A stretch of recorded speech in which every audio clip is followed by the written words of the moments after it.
మీ అందరికీ తెలుసు గత 10 సంవత్సరాలు గత పాలకులు కేవలము పెద్దపల్లి ప్రాంతాన్ని దోచుకొని తిన్నారు కానీ మన ప్రాంతానికి ఒక్క పైసా పని చేయలేదని చెప్పి మీ అందరికీ తెలిసిన విషయమే.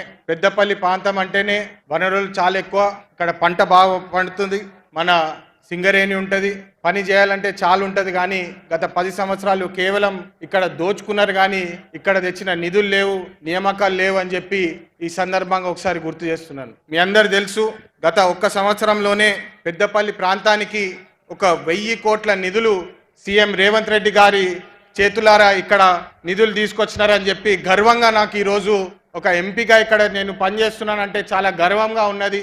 పెద్దపల్లి ప్రాంతానికి ఇంకా మరిన్ని నిధులు తీసుకొచ్చే బాధ్యత మా మీద ఉన్నది. ఖచ్చితంగా ఇక్కడ పనులు చేసి తీరుతామని చెప్పి ఈ సందర్భంగా మళ్ళొకసారి మాటిస్తున్నాను. మీ అందరి తెలుసు గత 10 సంవత్సరాలు ఆర్థికంగా తెలంగాణ రాష్ట్రము చాలా నష్టపోయింది. దాదాపు 7 లక్షల కోట్ల రూపాయల అప్పుల పాలయ్యి రాష్ట్రాన్ని ఇబ్బందిలో పెట్టేసి టీఆర్ఎస్ పార్టీ వీడ్చి వెళ్ళిపోయింది. కానీ ఆర్థికంగా ఇన్ని కష్టాలు ఉన్నా మన సీఎం రేవంత్ రెడ్డి గారు ఏమైనా సరే 6 గ్యారంటీల మీద పట్టుకొని ఉండాలి, ఎన్ని కష్టాలు వచ్చినా నష్టాలు వచ్చినా ప్రజలకు మాటిచ్చినాము, ఇది ప్రజాపాలన అని చెప్పి ప్రజలకు పని చేస్తామని చెప్పి నిధులు ఏదన్నా చేసి నిధులు తీసుకొచ్చే బాధ్యత తీసుకున్నారు. మీ అందరికి ఒక ముఖ్యమైన విషయం చెప్పాలా, రేవంత్ రెడ్డి గారు ఢిల్లీ వస్తారు, ఢిల్లీ వచ్చి మా ఎంపీలందరినీ ఒక తాటిపై పెట్టి అందరి మినిస్టర్ల దగ్గర తీసుకుపోయి మా ఇష్యూస్ చెప్పి తెలంగాణ ప్రాంతానికి నిధులు ఏదైనా సరే ఎన్ని కష్టాలు ఉన్నా నిధులు తీసుకురావాలని చెప్పి వారితో కూడా రిక్వెస్ట్ చేసి ఒత్తిడి పెట్టి నిధులు ఇప్పడం జరుగుతుంది.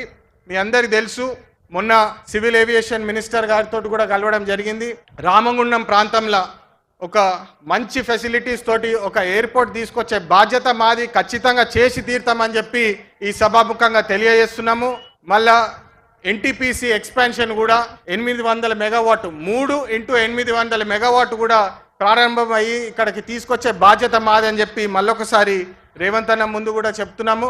ఖచ్చితంగా ఈ 2 అతి తొందరగా తీసుకొస్తామని చెప్పి మీ అందరికి మాటిస్తున్నాను. మళ్ళొక ముఖ్యమైన విషయము, క్యాంపెయినింగ్ అప్పుడు చెప్పినాము ఉద్యోగాలు తీసుకొచ్చే బాధ్యత మాది, ఖచ్చితంగా ఇక్కడ అనుబంధ సంస్థలు పబ్లిక్ సెక్టర్ సంస్థలు తీసుకొచ్చి ఇక్కడ ఉద్యోగాలు కూడా ఇప్పిస్తాము, మన లోకల్ ఎంప్లాయ్మెంట్ కోసము ఇప్పిస్తామని చెప్పి అప్పుడు చెప్పినాము. దాని మీద కూడా పనిచేస్తున్నాము. ఖచ్చితంగా త్వరలో మీకు ఒక మంచి వార్త చెప్తామని చెప్పి మళ్ళొకసారి ఇంత పెద్ద సమావేశానికి రేవంత్ అన్నకి పెద్దపల్లి పవరు పెద్దపల్లి ప్రేమ చూపించడానికి ఇంత పెద్ద ఎత్తున వచ్చిన అందరికీ నా హృదయపూర్వక ధన్యవాదాలు.